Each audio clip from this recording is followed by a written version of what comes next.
It's a long story, but one you've never heard before. This story is about a place that dwells on the mountain, a place where bad things happen. And you may think you know about the bad things, you may decide you have it all figured out, but you don't.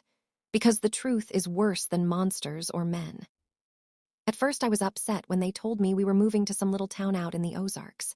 I remember staring at my dinner plate while I listened to my sister throw a temper tantrum unbefitting of a 14-year-old honors student. She cried, she pleaded, and then she cursed at my parents. She threw a bowl at my dad and told him it was all his fault. Mom told Whitney to calm down, but she stormed off, slamming every door in the house on the way to her room. I secretly blamed my dad as well.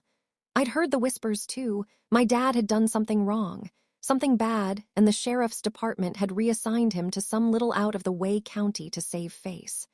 My parents didn't want me to know that, but I did. I was 9, so it didn't take me too long to warm to the idea of a change. It was like an adventure. New house, new school, new friends. Whitney, of course, felt the opposite. Moving to a new school at her age is hard. Moving away from her new boyfriend, however, was even harder. While the rest of us packed up our things and said our goodbyes, Whitney sulked and cried and threatened to run away from home. But a month later, when we pulled up to our new house in Drisking, Missouri, she was sitting right next to me texting viciously on her phone. Thankfully, we moved over the summer, and I had months of free time to explore the town. When Dad started his new job at the sheriff's office, Mom drove us around the city commenting on this and that. The city was much smaller than St. Louis, but also a lot nicer. There were no bad areas, and the entire town looked like something you'd see on a postcard. Drisking was built in a mountain valley, surrounded by healthy forest land with walking trails and crystal clear lakes. I was 9, it was summer, and this was heaven.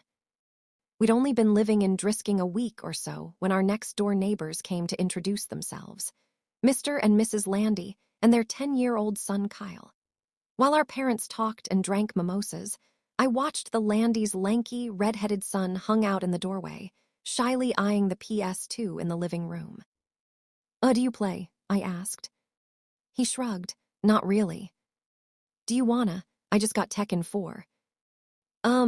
Kyle glanced at his mom, who had just been handed her third mimosa. Yeah, sure. And that afternoon, with the ease and simplicity of our age, Kyle and I became best friends.